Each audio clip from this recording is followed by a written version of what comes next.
spoilers. If you haven't seen the movie, that's it. It's on you.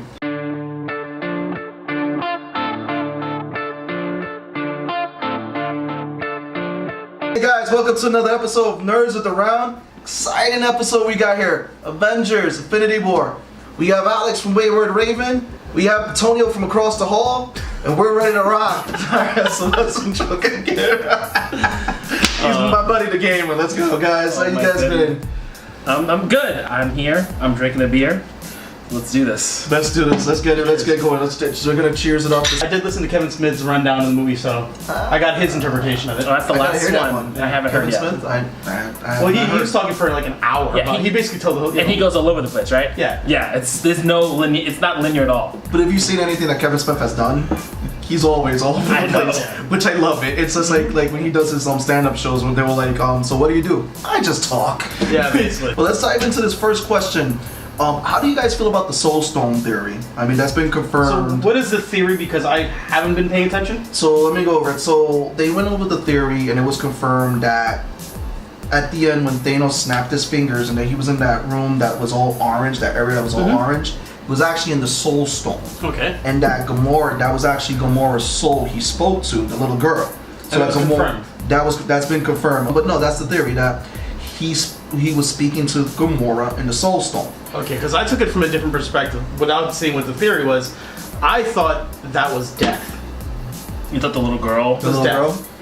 I mean, I can understand, but they really haven't introduced death in the Marvel universe. Yeah, I think the illusion. I think the whole death thing for like whoever read the comics, I think was totally with Red Skull. Yeah. Because the minute he comes in and he's floating and like, is this death? And then it's like, oh no, it's Red Skull. And that's the one moment in the movie. Shit, yeah. I'm watching the movie, my wife's next to me, and I'm like, holy shit. And like, there was no, I didn't even think about it. It just came out. It didn't even occur to me because I was like, I'm watching, I'm like, did they get Spectre in this? They got the Dementor. Yeah, right? Yeah, exactly. That Harry Potter crossover. And then I heard the voice, I'm like, why does that sound familiar? So in the comics, there were souls that did exist in the Soul Stone, that fallen heroes. Yeah. Do you think that any of the heroes are in the Soul World just like Gamora? Probably. Yeah, I would say, so I've been kind of going with the whole theory of anyone after the snap is pretty much in the Soul World. And then everyone before the snap, it's dead officially. But I think when we get to that point, and we can kind of talk about that later, there's some nuances to that. I think Loki's gone. I think Heimdall's gone. They're done with the MCU. They're gonna do their own thing. Yeah. I think Gamora is in the Soul World, and either she's gonna come back or she's definitely. Yeah, she's probably. Yeah. Yeah, I think she's because her theory, because she died before the snap, and it was for the Soul Stone. Yeah. Yeah. But the fact that she died for the Soul Stone, that's how she was transferred over there. Yeah. But yeah, I do think you're right that Loki and Heimdall are officially done. That's it. And with Loki, we could still see him again. Yeah, you could still potentially see him again. I mean, everyone loves Tom Hiddleston. They're probably going to bring him back. Yeah. I'm sure. Idris Elba. He would probably come back if he wanted to, but he's busy doing other things. I gotta give kudos to Tom Holland. How do you feel about his performance as Spider-Man? It's been top notch. Yeah. Since Civil War. I mean, like. I loved Andrew Garfield. I thought he got the Queen's accent right. I thought he did a good job. This dude, 10 times over. 10 times over. Let's talk about that scene though he did with the improv that he did. Improv, yes, when he grabbed Tony Stark. And I was like, I don't want to go. I don't want. That to me, it's like he brought the human version, the Doctor Who thing, yeah. But he really did bring a human version to a character that I don't think anybody has ever done. You realize that he's a little kid. Yeah. Yeah. Well, it's the whole thing of like the whole Mr. Stark. But it's also like I've been hearing people talk about. It's a callback to Homecoming, where he's like, if anything dies, if you die, it's on me, and that really hit him hard. That was surrogate son. He's the emotional center. So. Do you guys feel like that they nailed Thanos? I think Josh Brolin nailed Thanos. Yeah, it's all on. Yeah, it's all on Josh Brolin. I think you have the writers. The writers totally gave him the lines, but we never got to see Thanos be Thanos. Like in Avengers 1, that doesn't count. It was just kind of the cameo to get you excited. Well, it wasn't even him. It wasn't even him. It was just to get you excited, really, to be like. Well, the thing is, they put it in as a joke. It was like, this is never gonna happen. They're never gonna do this. Lo and behold, we're sitting around talking about this. And then you have him in Guardians. He shows up, and it's like, cool, you get your first taste. But this was just like top notch, amazing villain. The story was centered around. But I'm gonna be a little bit of contrarian here. Yeah. this is my one problem with the Marvel movies in general, and like movies in general, but Marvel seems to kind of have this problem. They've got so much pack into a movie, so they can't really do a lot of things. My problem with Thanos is they didn't give me as a fan enough of his motivation. Like, I know he wants to, save the universe by killing half the people because everybody else told me that's what he wants. I didn't see it. I didn't get that. It's like he's a badass. We saw that he's a badass. He two-pieced Hulk. Yeah, exactly. Hulk didn't want to come play anymore. Yeah, exactly. He's like, no, you get back in the corner. That's fine. And they showed he's a badass, and they showed the emotional center of Thanos, which I thought was amazing. I think that was the best part about the character. They could have had like one little scene to show us why he wants to do this, not tell us, show us. Yeah, but I think it leads back to that part with when he met them on Titan. And then he showed what Titan used to look like. But that's his reality, though. Yeah. He could have, and I totally get what you're saying. I totally agree. They could have been something. Yeah. He used the reality stone. The reality stone can show whatever the hell you want. They didn't need to. They already had a flashback of him with Gamora. Yeah. They could have had one previous flashback of him on Titan watching this happen. They just needed a scene. It may be in the deleted scenes now. Who knows? But that to me would have put the icing on the cake. I mean, the movie was but it's like I think it would have been 3 hours, something. Yeah. But it's like I feel like you'll probably get that in a deleted scene somewhere. Yeah. I mean, granted, Probably it's like complaining this steak is, missing like the little piece of garnish. Like that to me, I think they really climbed the hurdle because one of the things people complain about Marvel is that they didn't really have a villain aside from Loki, and then recently was Killmonger, which they were pretty close with because and Vulture. Vulture was like Vulture. Vulture was. So it's like these last set of villains that came out, Vulture, Killmonger, and now Thanos. I really feel that they've really nailed it now that they can actually create villains just as great as they've done with the heroes. Well, the good thing about the reason I think they were able to do it with Thanos really is because he's the only character they really had to introduce. In fact, like some people were talking about, like this is Thanos was the protagonist of this movie, so it's really about him. He's the only one you're really introducing, so you can the whole movie's about him. So I think that's why they were able to do it. The theory about Doctor Strange. Let's refer to the first Doctor Strange movie when the Great One had the Time Stone. She said she couldn't see past her death. Yeah. So Doctor Strange pretty much saw into it was like 14 million something realities, and he only found one that they won, which is him seeing past means he saw past his death. How do you guys feel about that theory that Doctor Strange, he has this whole game plan going? That's the theory. That from when he saw that point of the 14 million realities, did you think that he was setting up these events like from when Peter Quill punched Thanos, or from when he told Stark that this is the only way this had to happen? Do you think that Doctor Strange, that there's more to the Doctor Strange theory? I think so. It has to be, yeah. I think he saw what was going on, and I think the reason why is that he needed everyone to be who they are. He wasn't going to interfere. Even if you saw that scene when Peter Quill's about to punch him, the only person stopping him is Tony. Yeah. And he had that moment a couple years ago with Bucky finding out that Bucky killed his parents. Doctor Strange didn't do anything. So I think he knew that these things have to play out. I'm not going to interfere, because if he tells them, they're not going to. Well, do you find it interesting how like they did that one scene where he straight up tells Tony and Peter, like, I will let you guys die if it means protecting the stone, and then he turns around and gives it to Thanos, which leads to believe that Stark in some way is responsible for bringing down Thanos because he spared his life. Maybe. Yeah. Maybe. I think or it's his death that... Yeah, he needed to be... I think Tony needed to be alive. Yeah. Tony's been the main person in this whole cinematic universe since day one.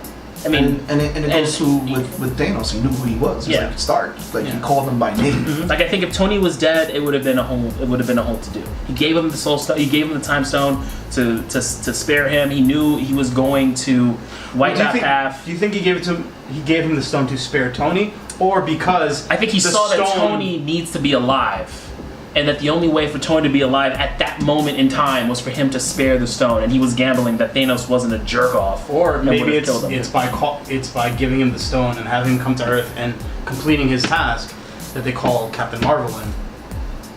That could be it too. I hadn't even thought about that. Yeah. Because remember, it might not be all about Tony. Like that could also be misdirection. Yeah, that's true. Because even Kevin Feige has said that Captain Marvel is going to be the strongest superhero. Mm-hmm. The whole thing with the realities too is that they're not each their own separate path. Like, there are things that are going to happen the same way, and then there are different branches. So I think Tony being alive must have happened millions of times, but Tony needs to be alive at the end. Yeah. So I think if we look, Thanos needs to complete his task so he can be defeated. Exactly, because Thanos needs to know I'm done. They can't beat me.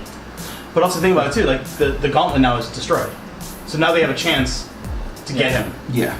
So maybe in those alternate realities, he still turned, but he still was able to teleport though. Yeah. The gauntlet's destroyed, but he was still didn't. So he probably just can't channel that power now. Yeah. But the other thing too, individually. That now to build off of that, the fact that the gauntlet's destroyed, you have Tony Stark, who is a man who makes various different weapons and armors. Could that lead into Tony Stark actually making a replica gauntlet? Well, I think they did that in the comics, right? There was a second gauntlet running around. Yeah, there was technically one in the MCU, but I thought there was a fake one. It was no, I'm talking about the comics. I thought the comics was just another dimension, and then when they, I don't know. But I guess where we can be going with that is they have Peter Dinklage. You know? They do. Yeah, he can make the forge. Yeah, they can do the forge. Well, remember his hands. His hands were had the metal over. He doesn't need his hands though, because Thor said it. Thor says it. We don't need your hands because they have all the. Yeah. Which is where Stark can come in. You got Stark. You got Shuri. Yeah. You know. Because you have the casting of the gauntlet there. Yeah. Yeah. Actually, now that I think about it, Shuri survived. Shuri survived the snap. They didn't show. No, there's only three. There's three major scientists now in the MCU. Banner, Shuri, and there's one major scientist and two okay, because Shuri's like Shuri's the captain. She's like when she had that scene, she's like, why didn't you do it this way? And Banner's like, because we didn't think about it. We were like, that's awesome. I'm maybe they can pull an Amadeus Cho or something at some point. Maybe you never. Well, they got his mom, right? They did. Yeah, they do. That's technically his mom. I don't know if they announced that that's her son. If she has a child. They mentioned her name. Yeah. Well, they have 10 more years planned to film. So we also have Hank Pym too. But how do you feel about the characters that died in the movie, and who did you originally think was going to die? Cap. I thought it was either Cap or Stark. One of them two. I thought Cap was gonna go, and then if you see, there are some leaked set photos where they show Cap in his old Avengers 1 gear, and I figured it was just gonna be a bunch of time travel. Could have also been just misdirection. You know, they've been doing a lot. So I always thought Cap was gonna die, either in this one or in the next one. But going by trailers, going in, I knew Loki was gone. I knew that was happening. Yeah, I was pretty certain Cap or Stark would go because I just thought that was a good direction for it. You know, but I could see what they're gonna use him for. I actually don't think Vision's dead. I don't think so either. No, I think we're gonna get West Coast Vision. Yeah, exactly. That's what they were saying. It pays homage to how he just went gray. Yeah, and it's gonna suck because it's gonna be a real, boring. twisted. No, not boring for him, but a twist and dagger for Scarlet Witch for really understanding this is what she wants, who she wants to be with, and she loves this person, and this person he loses his personality. Loses everything. So which was in the comics. Yeah, totally. So I think we're totally gonna get that because Shuri definitely did whatever she had to do to bring him back. Yeah. To get at least part of that personality, all those pieces. That's gonna be fun. There was a lot of homages in there, but that was the best one I think that by far came out. I mean, the other one was when Tony Stark called for the suit for Spider-Man. That actually went to a call for an issue where Spider-Man went to save this girl. He dies in the process with the girl. They meet Death, and Thanos. Death was impressed by Spider-Man and lets him go back to life. But I mean, again, everything had to do with something that had to do with the comics. They put a lot of little nuggets for us nerds. I was pretty surprised that they went with Black Panther real quick right there. I was like, oh wow. It was to throw everybody off. I think it was. You know what it reminded me of? When you killed both Black Panther and Spider-Man, and people were like, oh my god, they killed Black Panther and Spider-Man. It reminded me of Game of Thrones when they killed Jon Snow. Yeah. And I was like, you're not gonna kill Jon Snow. Jon Snow's gonna come back. It was just the shock value. Because I think it's Black Panther 2's already been announced. Yeah. Spider-Man 2's been announced. We know he's going to Europe. We're not bringing in Miles Morales. That would be really fun twist.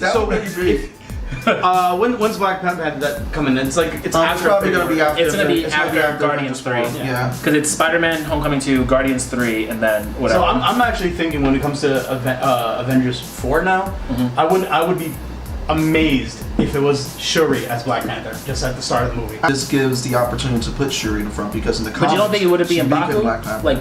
It's not hereditary. But she's been in the comics. Yeah. No, I know in the comics, I know that, but I'm just trying to think if we're gonna go automatically, is it hereditary that she would get it, or would she still have to do the challenge and beat Maybe. Whoever. Remember too that could be a good way to that start it. Killmonger destroyed all the stuff and all that, and also too Yeah. M'Baku. Did he really destroy it, though? Respect. We have. I'm sure someone like, oh, I had this in my pocket. I pulled it out. Here you go. But the Guardians of the Galaxy has become the first family in Marvel because of the MCU actually, because they don't have the rights to Fantastic Four. Fantastic Four was always the first family. 2019. So how do you think these deaths affect Rocket? Because he was the only member left of the Guardians of the Galaxy. Nebula's still around there, right? She didn't vaporize. No, she didn't vaporize, She didn't but vaporize. it's. But he doesn't know. Well, if they go by the comics, she's gonna be the one to bring, to help bring them back too. Yeah. But you think they're gonna do that? Where she gets the gauntlet, or she's gonna do any of that I stuff think from they're probably gonna do at from least the her first getting one? the gauntlet. I don't know. There has to be a reason they kept her alive because obviously, but I think it's again it's like I think, keep yeah, thinking but- of Rocket. I think Rocket's probably gonna be really affected by Groot. Yeah. again. Yeah, but also just that family that he had. So I can see him rising up. Yeah, I don't know. I mean, It's I think It's gonna be interesting. I think it's a mess. I mean, even James Gunn even confirmed that the last words that Groot said was "Dad," and he was saying that to Rocket. wow. And I thought that was like, I didn't catch that. That's yeah, he tweeted I think like this past week or something, and it was like it's it was one of those things. I think it's really gonna, because he's like so used to he doesn't want to be alone. That's his biggest fear, is being alone. well, it's if you look at Rocket's character in the movie, and I guess this was foreshadowing in the movie when he was talking to Thor, and Thor's like, well, I have nothing to lose, and then Rocket whispers, I have a lot to lose. Yeah. Like if you look at when you first meet Rocket Raccoon in First Guardians, he's traveling with Groot. When Groot dies, he feels that, and the one who was there to comfort him was Drax at the time. Yeah. Second movie was about them gelling as a family. And then I loved how they opened up the, like how they introduced the Guardians in Infinity War, where they started with the music. Gamora's like tapping and singing, and like it's been 2 years since like a Civil War. family road trip. Yeah, it felt like they've really grown from Guardians yeah, to. stop that, or I'll turn the ship around. And then, but it was also really funny, and I don't know if they really did it, but the song they were playing was Rubber Band Man. And it was just fun, like with snaps and everything. And you think of what happens at the end. Of the At the movie. They're really it's- playing the snap thing. Yeah, because James Gunn was able to pick that song. Or no, he gave the Russos Yeah, 3 like- songs, and they picked that one. The rubber band. Yeah. Which makes it makes sense, and it's that foreshadowing, and just like you just feel again, you see they're hurt with Rocket, Rocket Raccoon. Again, there's probably some people want to see more into his backstory as a character, Yeah. and I want to see him meet a raccoon. meet a raccoon, Meet a real Earth raccoon. bunny, meet a bunny. What the hell is this? What are your theories of the whereabouts of Ant-Man, Wasp, and Hawkeye, and how you think these events? They're getting a movie. The other one's with his family. So I'm actually thinking that in Ant-Man and Wasp, Hawkeye's gonna show up. A lot of people are thinking that. Yeah. Yeah. And he gets vaporized. It's gonna be like, the timing is gonna be like, during some critical thing, he disappears. I'll go back to the set photos. Set photos they showed Jeremy costume. Renner in his Ronin costume. We can get to that later. But also at the end of Avengers at the end of this movie, it's the OG Avengers. So I think Hawkeye is gonna live, and he's gonna want to come. He's gonna come back because I think his family's gonna bite it. That's what I think. That's Yeah, actually an I interesting think that's thing. And I think- that's what I was gonna touch And on. Ant-Man is gonna be in there because they've confirmed Ant-Man's gonna have a bigger role in it because he wasn't in the In first 4, one. yeah. In 4, so I think maybe the Wasp, she may disappear, or I think Hank and Jane are gonna Or- disappear. And it's- Put it this way, Michael his daughter. Pena. No, Oh, we no. can't lose Michael Oh, Pena. you can't. Or no, We have to have Michael No. Pena at the end of Avengers sum up the whole No, thing. someone was saying that he's like gonna be summing up a story and then he like starts to disappear. I just want to see him sum up Thanos' part. Yeah, Cool guy comes with the glove and then yeah. I feel with it comes down to Ant-Man, it's going to be his daughter. For his daughter, actually really interesting. They did cast an older version of her. I don't know if it was for Ant-Man and Wasp or for Avengers 4. I don't know. his daughter. They Yeah. casted an older Version. actress to play his daughter. Which could lead to time stone. So I don't know what the reason is, but I know they definitely did it. I definitely think that the quantum realm is going to play a big to-do in this movie and probably Avengers 4. And they also, another thing they did, they also brought in a quantum physicist to kind of give, like help with the to script. help with the script and make sure you're not doing anything kind of ridiculous. Because they did say that the quantum realm is, time and space don't matter. And in the MCU, it's you can get there either through a sling ring, because we know Doctor Strange has been there, and Ant-Man's been there. He did So it in they the did first that- one, that- and Jane's in there now. So do you think that they might what is it? Go to alternate realities. I think they can go. I think they'll be able to go back in time, in some fashion, go back in time or so something. you think time travel is what they use to get themselves out of the finger snap? It could be that, or he can use the quantum realm and he can go into the soul world or something. I just think there's That's interesting. That's an interesting concept. Because the one thing I kept thinking is, I know this wasn't how Infinity War went, but like with Onslaught, wasn't it like Franklin Richards who created like the bubble universe to protect all the It heroes? was Franklin Richards that created a bubble universe and So transported home. like they could theoretically have done that too in this. You know, maybe if the all heroes are sold. That's if Fox. Well, no, that it was. Well, no, confirmed they in don't the- have to have. You don't have, like, just like in the comics, Pym creates Ultron, but in the movie it's Tony Stark. In this one, you can have it be Ant-Man who gets people out of the Soul Universe through the, Which through may the have- Soul which I thing, think that could instead of probably Franklin happen. Richards. Yeah. Or that could be a way of sneaking in the real first family. Say, hey, They still, these guys in the they still universe. gotta get the rights from Fox if they ever get They it. said they wouldn't do it until after 2019, so Yeah. 20.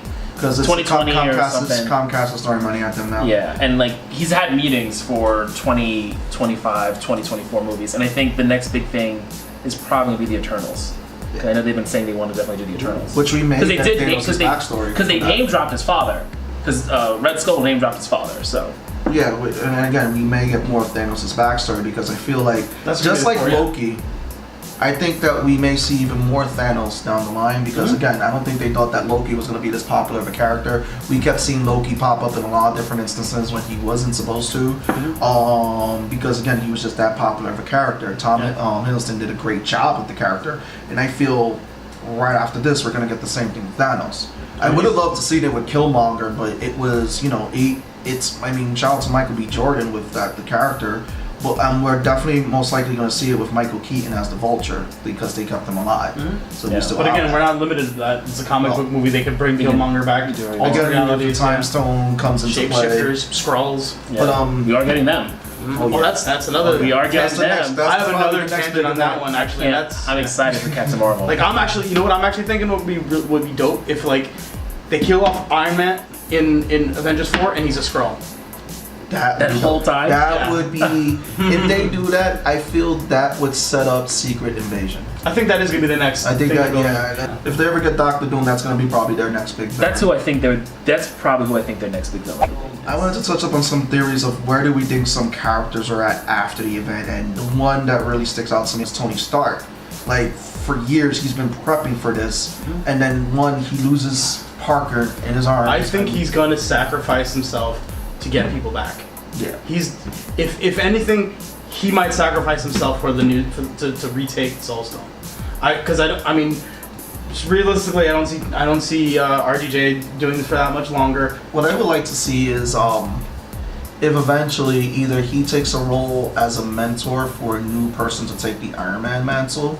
It could be anybody because they can do basically anything they Well, want. they might not even just do an Iron Man. They might just have another character. Because like the way I see it is, essentially now the new Captain America and Iron Man are going to be basically Doctor Strange and Captain Marvel. That's it. You know, because he, not just because of the goatee, but they are kind of like that same type, similar enough character, former playboy, new responsibility, trying to save the world. So he could be that transition. You might have Tony Stark sacrifice himself to save Parker, and maybe him and Shuri have like some sort of transfer of knowledge in some way. Like she might be the new Iron Man or Ironheart, which actually that was a Kevin Smith theory too. Yeah, that would But- totally be on board for that. Yeah, but what I'm really thinking is this is going to be where I really think that Chris Evans and RDJ are going to pass the mantle on. And my actual theory, I'm waiting to see a battle of the Captain Americas, because I know they've been dropping Bucky is White Wolf now. Yeah.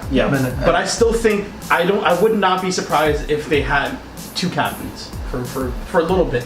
So Sam and Bucky. Yeah, because like if Captain America dies, and again I'm pretty certain that's going to be in the cards. It's obvious that Sam might be the one to take the shield, but they haven't been building that, and they should have probably done that a little bit more. To have him take a leadership role so that he can inherit the shield. But it's been because I feel like they gave Bucky more of that in the Winter Soldier. Well, they just did it as a and nod. they were just introducing But Sam. even with Bucky though, I think I don't think they gave him enough of a leadership role. But that's the thing, if you think he's just getting a lot more screen time. I think he's getting developed more. Totally. I think Sam Wilson isn't getting.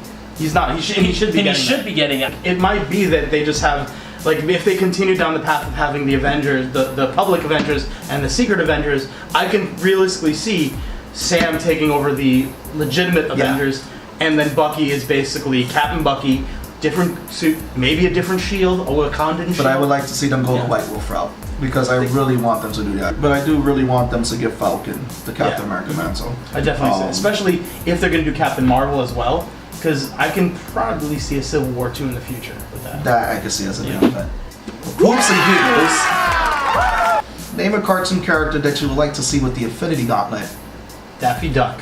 Daffy Duck, and what would he do? Just take the world. just clutch it. Mine. Mine. Although more realistically, it'd probably be Donald Duck or Mickey. I actually, you know what? No. Put the Infinity Gauntlet up there. Have Donald and Daffy fighting for it, kind of like they did in Who Framed Roger Rabbit. Oh my God! I have my next print. That's great. So I'm gonna go off the Looney Tunes thing. I'm just trying to think of people taking over the. No, you know what? No, screw that. I want the brain to have it. The brain? Excellent. I want the brain But to the have glove can't even fit him. It doesn't Wear matter. the damn glove. He can put the glove over his body, and he can Right. have Pinky like operating the fingers. He can finally take over the world. I would like to see Papa Smurf with the glove. Oh my God. I feel like Papa Smurf would be like, finally, I have power. Snap his fingers, and all of a sudden, you have a bunch of females now in Smurf Village. Instead of the one. Yeah. Has anybody not wondered that? You have a village full of guys and one female Smurf. I feel like, you know what? I'm tired of you guys trying to get mines. Here you go. Gargamel, get out of here. You know who would have a hell of a time with the Infinity Gauntlet? Rick. Rick? Rick and Morty. Oh God. Rick and oh my God. Hey Marty. Hey. Look at that. He goes in the Council of Ricks and just destroys them all. Preacher would be interesting. Preacher would be interesting. Negan. That sounds like another thing that you might be able to buy from me at a convention. Yeah. Alex, tell us some projects that you've been working on, brother. I've actually been doing, if you see me at cons, I do a lot of mashups. I just did a Deadpool Infinity Gauntlet one that I had at East Coast Con. It's pretty dope. Next con is going to be in Foxwoods in end of June. As from what I'm working on, I've been working on Damn Heroes for what seems like forever. We're still going strong. Halfway through book 3, been working on a kid's book that I can't talk too much about because I haven't made much progress on it. There's also some other projects I'm working on, but again, I don't like to talk about things until I have things to show, so, if you see me at a con, definitely stop by and say hey. Guys, that's been another episode of Nerds Around. We could talk about this all day. Check out Alex's social media information will be in the bottom below. Antonio's gamer tag if you want to game with them. What games are you playing now? Well, Destiny 2's new expansion came out, so I've been on that with the boys, and that's it. That's pretty much it. Check us out. Like, subscribe, follow. Peace.